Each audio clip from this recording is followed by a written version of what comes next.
Se não fosse ciência, muitos poderiam chamar o caso de bruxaria. Os avanços tecnológicos e científicos evoluem a cada dia e chega a ser assustador o que somos capazes de fazer e descobrir conforme o tempo passa. Você poderia se imaginar escutando a voz de uma pessoa que morreu há mais de 3.000 anos atrás?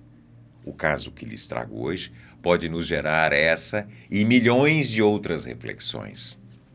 Então vem comigo.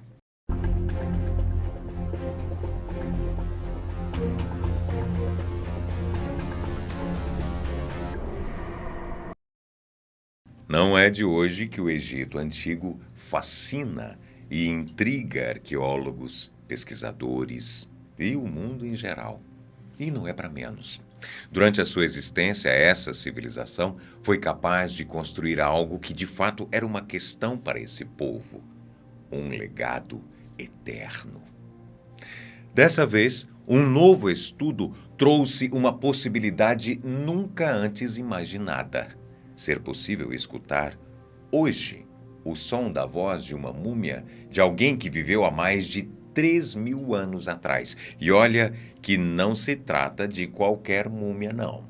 A múmia em questão, selecionada para o experimento, é conhecida como Nesiamun, um religioso que viveu durante o reinado politicamente instável do faraó Ramsés II, entre 1099 e 10.069 a.C. Considerado atualmente espiritualizado pelo seu povo, Nesiamun era sacerdote do templo de Amon, no complexo de Karnak, em Tebas. Lembra-se? Considerado um sacerdote Wab, em vida o homem era um dos poucos que tinha permissão para se aproximar da estátua de Amon no santuário interno mais sagrado do templo. Ironicamente ou não, em seu sarcófago foram encontradas descrições que afirmavam que Nesiamun era o verdadeiro da voz. E em outros escritos diziam que o homem ali mumificado pediu que sua alma recebesse sustento eterno para ser capaz de se movimentar livremente, de ver e de se dirigir aos deuses. Através dessas evidências, ficou claro para os pesquisadores que Nesiamun era muito espiritualizado e que, em vida, pregou para muitos os mandamentos da sua crença e da sua religião. Para realizar o estudo, pesquisadores da Universidade de Londres, liderados pelo professor David Howard, realizaram uma tomografia no corpo da múmia. Após feito isso, eles digitalizaram e reproduziram através de uma impressora 3D o que seria o trato vocal de Nesiamun. E não pararam por aí, não.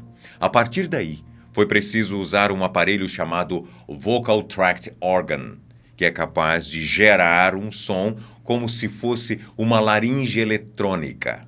Muito louco, né?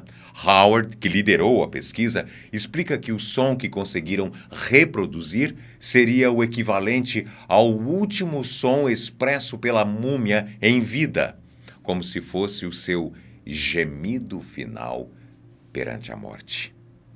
Isso porque a reconstrução conseguiu analisar a posição das vias aéreas, ossos e estruturas de outros tecidos moles conforme a múmia se encontra, ou seja, sua posição de mumificação e morte.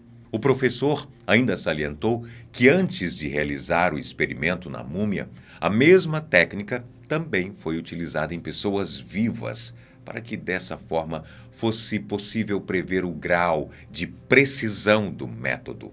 O próprio professor atuou como cobaia no estudo e afirma que, de fato, os resultados em que chegaram eram muito próximos à realidade.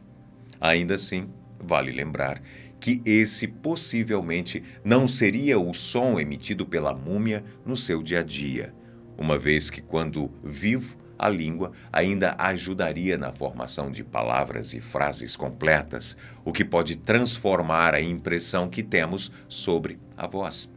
Apesar disso, O pequeno som obtido nesse estudo permite agora à ciência a se aproximar ainda mais da possibilidade de recriar frases inteiras que representam o que Nesiamun deveria dizer em vida. Escute agora o som emitido pela múmia.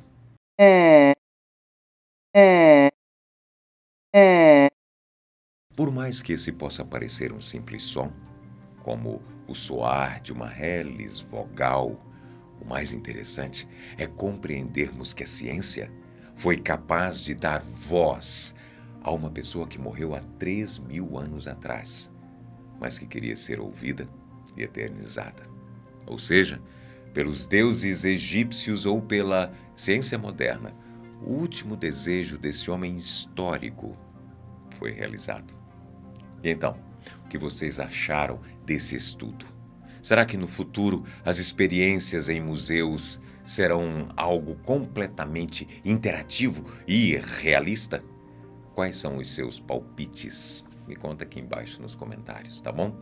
Não se esqueça de deixar aquela força clicando no gostei e se inscrevendo aqui no canal se você for novo por aqui, tá bom? Isso dá uma força muito grande pra gente poder continuar produzindo conteúdo para vocês. Um abraço do amigo Poco aqui.